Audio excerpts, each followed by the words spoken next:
സതീശൻ്റെ ഒരു മാസം ഒരാളെ വിലയിരുത്താനുള്ള സമയമല്ല. പക്ഷെ ഒരു കാര്യം നമുക്ക് ഉറപ്പിച്ച് പറയാൻ കഴിയും. സഭയിലെ പെർഫോമൻസ് വെച്ച് പ്രതിപക്ഷം നിഷ്പ്രഭമായി പോയ ഒരു സഭയാണിത്. അത് നമുക്ക് മുമ്പേ അറിയാം.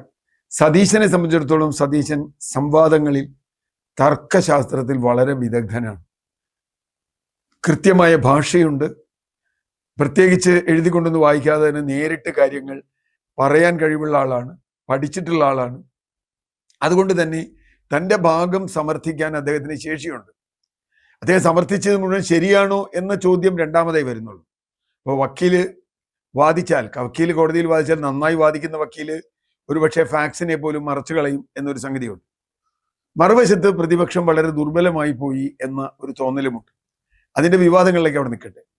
ഈ ഒരു മാസം ഒരുപക്ഷെ ഏറ്റവും ഹണിമൂൺ എന്നൊക്കെ നമ്മൾ പറയാവുന്നതാണെങ്കിലും ഏറ്റവും ശക്തമായ ചോദ്യങ്ങൾ വന്ന ഒരു മാസമാണ് സതീശന് നേരെ. പ്രത്യേകിച്ചും 10 വർഷം മാറി ഒരു പുതിയ സർക്കാർ വരുന്നു. നിരവധി വിഷയങ്ങൾ സർക്കാരിന് മുമ്പിൽ വരുന്നു. ഉദാഹരണത്തിന് മദ്യവിഷയം വന്നു കഴിഞ്ഞപ്പോൾ സതീശൻ അതിനെ വളരെ നന്നായി നേരിട്ടത്. കോൺഗ്രസിനകത്ത് നിന്ന് തന്നെ മദ്യവ്യാപനത്തിനെതിരായ പ്രശ്നങ്ങളൊക്കെ വന്നു എന്നത് സതീശന് വേറെ ചർച്ച ചെയ്യേണ്ട കാര്യമാണ്. പക്ഷെ പ്രതിപക്ഷത്തെ സംബന്ധിച്ചിടത്തോളം മദ്യവിഷയത്തിൽ അവർക്ക് പ്രത്യേകിച്ച് റോളൊന്നുമില്ല. അവരുടെ ആകെയുള്ള ആരോപണം എന്താ? അവർ പറഞ്ഞു മദ്യം വ്യാപിപ്പിക്കുന്നു എന്ന വാദത്തിന് പ്രത്യേകിച്ച് അർത്ഥമില്ല. കാരണം ഈ വിഷയം ഇതിന് മദ്യനയം മുമ്പ് ഉണ്ടാക്കിയത്, വീര്യം കുറഞ്ഞ മദ്യം വിൽക്കാനുള്ള നയം ഉണ്ടാക്കിയത് അവരാണ്. അവർക്ക് ആകെ പറയാവുന്ന ഒരു പരാതി ഇതിന്റെ ടാക്സ് കുറച്ചു എന്നുള്ളത് മാത്രമാണ്. ടാക്സ് കുറച്ചു എന്ന് പറയാൻ പറ്റില്ല. മുമ്പ് ടാക്സ് നിശ്ചയിച്ചിരുന്നില്ല. അപ്പൊ അവർ പറഞ്ഞ് 251% ടാക്സ് ഞങ്ങൾ തീരുമാനിച്ചത് എന്നുവെച്ചാൽ പറയാതിരുന്നു. നിങ്ങളത് 120 കുറച്ചു. അങ്ങനെ കുറച്ചു എന്ന് പറയുമ്പോൾ മുമ്പ് ഉണ്ടായിരുന്നില്ല എന്നുള്ളത് ഒരു കാര്യം. രണ്ടാമത്തെ കാര്യം, മദ്യവ്യാപനം ഇതുകൊണ്ട് കൂടുതൽ വർദ്ധിക്കുമോ എന്ന ചോദ്യത്തിന് വലിയ ഉത്തരങ്ങൾ ആദ്യം LDF പറയേണ്ടി വരും. കാരണം 30 ബാറിൽ നിന്ന് 900-ലധികം ബാറിലാക്കി വികസിപ്പിച്ചു. ബാറിന്റെ പ്രവർത്തന സമയം കൂട്ടി, ബിവറേജ് ഔട്ട്ലെറ്റുകളുടെ സമയം കൂട്ടി, വ്യാപിപ്പിക്കാൻ. അതുപോലെ IT പാർലറുകളിൽ മദ്യം കൊടുക്കുന്നതുമായി ബന്ധപ്പെട്ടുള്ള വിഷയങ്ങൾ ഇതൊക്കെ വന്നോടുകൂടി അന്ന് തന്നെ മദ്യവ്യാപനം വളരെ വലിയ തോതിൽ കേരളത്തിൽ ഉണ്ടാകുന്നു എന്ന പരാതി വന്നു. അതൊന്നും മൈൻഡ് ചെയ്യാതെ അതുമായി മുമ്പോട്ട് പോയ ആളുകളാണ്. മാത്രമല്ല, പ്രതിപക്ഷം ആദ്യം പറഞ്ഞ ആരോപണം വളരെ ദുർബലമായി പോയി. കാരണം പഴം പച്ചക്കറികളിൽ നിന്നുണ്ടാക്കാനാണ് ഉള്ള മദ്യം ആണ് വീര്യം കുറഞ്ഞ മദ്യം വിൽക്കാൻ പോകുന്നതെന്ന് പറഞ്ഞു.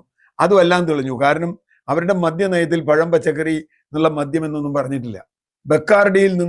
ബെക്കാർഡിയുടെ ആളാണ് സതീശൻ എന്ന് പറഞ്ഞു. ബെക്കാർഡിയിൽ നിന്ന് ആദ്യം ഇതിനുള്ള അപേക്ഷ സ്വീകരിച്ചത് LDF സർക്കാരാണ് എന്നും അന്ന് തന്നെ ചർച്ച വന്നു എന്നും എക്സൈസ് കമ്മീഷണർ അതിൽ ചില ചോദ്യങ്ങൾ ചോദിച്ചത് കൊണ്ടാണ് വരാതിരുന്നതെന്നും പറഞ്ഞു. ഞാൻ പറഞ്ഞു വന്നത്, അന്തിമമായി ഇതിന്റെ മുന തിരിച്ച് പ്രതിപക്ഷത്തിലേക്ക് കൊണ്ടുവരാൻ പലപ്പോഴും സതീശന് കഴിയുന്നുണ്ട് എന്നതാണ് സതീശന്റെ ഒരു വിജയം. അതാണ് സ്വാഭാവികമായും തർക്കശാസ്ത്രത്തിന്റെ ഒരു രീതി. കോൺഗ്രസിന്റെ നിലപാടനുസരിച്ച്, പ്രത്യേകിച്ചും BM സുധീരനെ പോലെയുള്ള ആളുകൾ, മുസ്ലിം ലീഗിനെ പോലെയുള്ള ആളുകളുടെ എടുത്ത നിലപാടനുസരിച്ച് വീര്യം കുറഞ്ഞ മദ്യം വേണോ വേണ്ടയോ എന്ന തർക്കം നിലനിൽക്കുന്നു. അത് സ്വാഭാവികം ചർച്ച ചെയ്യാം. പക്ഷെ അത് CPM-നോ പ്രതിപക്ഷത്തിനോ അഡ്വാൻറ്റേജ് ആയി എടുക്കാൻ കഴിയുന്ന ഒരു കാര്യമായി വന്നില്ല. അതുപോലെ തന്നെയാണ് PM ശ്രീ വലിയ വിവാദം വന്നു. PM ശ്രീ എല്ലാ വിവാദവും വന്നു. PM ശ്രീ നടപ്പാക്കാൻ പാടില്ല എന്ന് പറഞ്ഞു. വളരെ അത് സംഘപരിവാർ അജണ്ടയാണ്, സതീശൻ സംഘപരിവാറിന്റെ ആളാണ് എന്നൊക്കെ വാദിച്ചു വന്നപ്പോൾ ആരാണ് PM ശ്രീ ഒപ്പിട്ടത് എന്ന ചോദ്യമുണ്ട്. തർക്കത്തിൽ അവസാനം മുൻ മുഖ്യമന്ത്രി പ്രതിപക്ഷ നേതാവിന് പറയേണ്ടി വന്നു 1000 കോടി രൂപ കിട്ടാണ്ടായിരുന്നു, അത് കിട്ടാൻ വേണ്ടി ഒപ്പിട്ടേന്ന് എന്ന് പറഞ്ഞാൽ തെറ്റായൊരു കാര്യം രൂപയ്ക്ക് വേണ്ടി ഒപ്പിട്ടു എന്ന് പരസ്യമായി സമ്മതിപ്പിക്കുകയായിരുന്നു അവിടെ ഉണ്ടായിരുന്നത്.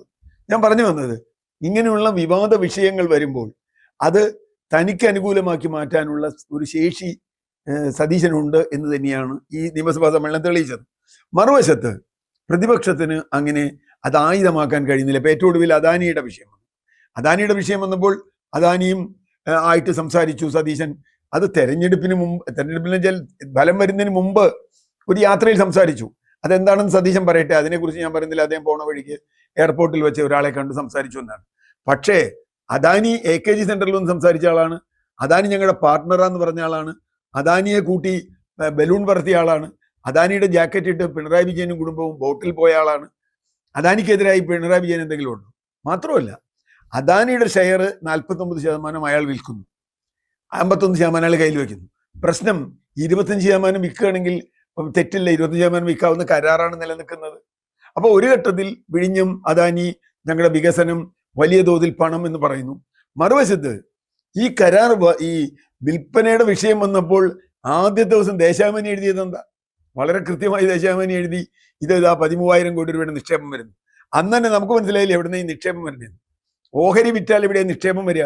നിക്ഷേപമൊന്നും വരുന്നില്ല, ഇതിൽ പാർട്ട്ണറായി വേറൊരു കമ്പനി വരുന്നു. അപ്പൊ പിന്നെ CPM എടുത്ത കാര്യം എന്താ? ഇവർ പാർട്ട്ണറായി വന്നാൽ ഇത് കുത്തകയാവും.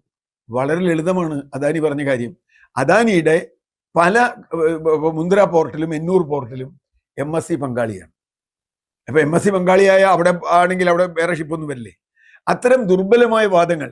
ഷിപ്പ് ഒരു പോർട്ടിലേക്ക് ഷിപ്പ് വരുന്നത് ആ പോർട്ടിന്റെ ഉടമസ്ഥതയിൽ ആരൊക്കെ ഉണ്ട് നോക്കിയിട്ടല്ല, അതിന് മറ്റ് സൗകര്യങ്ങൾ നോക്കിയിട്ടാണ്. അപ്പൊ തീർച്ചയായിട്ടും ഇവിടെയും പ്രതിപക്ഷത്തിന് മുമ്പോട്ട് പോകാൻ പറ്റില്ല. കാരണം അദാനി പാർട്ട്ണറാണെങ്കിൽ പാർട്ട്ണർ അത് ചോദിച്ചൊരു കാര്യവും 2-3 പ്രശ്നങ്ങൾ അതിലുണ്ട്. ഒന്ന്, മെയ് 1 സതീശനെ കണ്ടു എന്നാണല്ലോ ഇവരുടെ പരാതി. ഈ ഒരു ഡീല് മെയ് 1 ചർച്ച ചെയ്യുക? ഇത്രയും ഡീല് 40% ഷെയർ ഇവർക്ക് വിൽക്കാൻ ഇവർ ആലോചിക്കുന്നുണ്ടെങ്കിൽ അത് മാസങ്ങളോളം നീണ്ട ഒരു ആലോചനയുടെ ഫലമാണ്.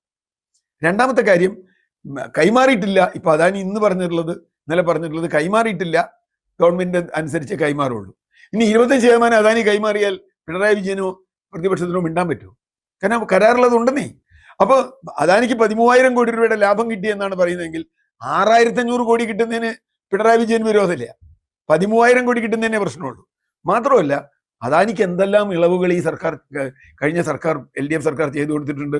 അദാനിയുടെ കാലം ഈ 5 കൊല്ലം കാലം നീട്ടി കൊടുത്തില്ലേ? 49 കോടി രൂപ, 800 കോടി രൂപയ്ക്ക് മറ്റേ ഇളവ് കൊടുത്തില്ലേ വൈകിയതിന്? മാത്രമല്ല വയബിലിറ്റി ഗ്യാപ്പ് ഫണ്ട് ഫില്ല് ചെയ്യാമെന്ന് പറഞ്ഞു കൊടുത്തു. ഇതിൽ യഥാർത്ഥത്തിൽ അദാനി നമ്മളെ പറ്റിക്കുക എന്നുള്ള കാര്യത്തിൽ തർക്കമൊന്നുമില്ല. അത് ഈ കരാർ മൊത്തം അങ്ങനെ തന്നെയാണ്. പക്ഷേ അദാനി പാർട്ട്ണർ എന്ന് പറയുക, അദാനി ഞങ്ങളുടെ വികസനത്തിന്റെ നായകൻ എന്ന് പറയുക, എല്ലാം പറഞ്ഞിട്ട് ഇപ്പൊ അദാനി വിൽക്കുമ്പോൾ അത് പറഞ്ഞാൽ ഇനി അദാനിയും MSCയും തമ്മിൽ എന്താ വ്യത്യാസം എനിക്ക് മനസ്സിലായിട്ടില്ല. Adani shipping company, port company, shipping ഇപ്പൊ ദുബായ് പോർട്ട് വേൾഡ് മല്ലാർപാടത്തുണ്ട്. അവർക്ക് ഷിപ്പിംഗ് ഉണ്ടെങ്കിൽ എന്താ വിരോധം? അവിടെ ദുബായ് പോർട്ട് വേൾഡിന്റെ ഷിപ്പ് മാത്രമാണ് വരിക? അങ്ങനെയൊന്നുമില്ലല്ലോ. അപ്പൊ അത്തരത്തിലുള്ള വളരെ ദുർബലമായ വാദങ്ങളാണ് ഈ കേസിൽ ഉന്നയിക്കാൻ കഴിഞ്ഞത്. മറിച്ച് അതിന് കാരണം അവരുടെ മുൻകാല ചെയ്തികൾ അവരെ തിരിഞ്ഞുകൊത്തുന്നു എന്നതാണ് ഇപ്പോൾ പ്രതിപക്ഷം നേരിടുന്ന ഏറ്റവും വലിയ പ്രശ്നം. രണ്ടാമത്തെ കാര്യം, സതീശനുമായി സംവാദത്തിലേർപ്പെട്ട് കൃത്യമായി തന്റെ പോയിന്റ് പറയാൻ കഴിയുന്നില്ല. ഇപ്പൊ നമുക്കറിയാം രാജേഷൊക്കെ ഉന്നയിച്ച വാദങ്ങളൊക്കെ എത്ര ദുർബലമായിരുന്നു. കാരണം മുൻ മന്ത്രി രാജേഷ് അദ്ദേഹം ഇരുന്നപ്പോഴാണ് ഈ ബാറിന് മുഴുവൻ എണ്ണം കൂട്ടിക്കൊടുത്തത്, സമയം കൂട്ടിക്കൊടുത്തത്. ഇത് അദ്ദേഹം പറയുന്നത് മദ്യവ്യാപനം വളരെ കൂടുതലാവും. എങ്ങനെയാണ് മദ്യവ്യാപനം കൂടുന്നത്? ബാറുകളുടെ എണ്ണം കൂടുന്നതോ ഈ മദ്യം വരുന്നതുകൊണ്ട് മാത്രം മദ്യം വ്യാപിക്കുമോ? മാത്രമല്ല അവരുടെ സർക്കാരിന്റെ കാലത്ത് ഉദയഭാനു കമ്മീഷൻ റിപ്പോർട്ട് സ്വീകരിച്ചുകൊണ്ടാണ് വീര്യം കുറഞ്ഞ മദ്യം വ്യാപിപ്പിക്കേണ്ടതുണ്ട് എന്ന് തീരുമാനമെടുത്തത്. അപ്പൊ ചുരുക്കത്തിൽ ഞാൻ പറയുന്നത്, സതീശൻ ചെയ്തതൊക്കെ ശരിയാണെന്നോ സതീശന്റെ നയങ്ങൾ ശരിയാണെന്നോ ഒന്നും അഭിപ്രായം ഇരിക്കില്ല. പക്ഷേ നിയമസഭയിൽ സതീശൻ ഒരു അപ്പർ ഹാൻഡ് നേടി എന്ന കാര്യത്തിൽ ഒരു തർക്കവുമില്ല. ഇവിടെ ചില ചാനലുകളൊക്കെ തച്ചിനിരുന്ന് പറയുന്നുണ്ട് സതീശൻ എന്ത്, ഒരു സംഗതി ഉണ്ടായില്ല. സംവാദത്തിൽ സതീശൻ തന്നെയാണ് വിജയിച്ചത്. അതിന് പിടിച്ചു നിൽക്കാൻ LDFന് കഴിയുന്നില്ല.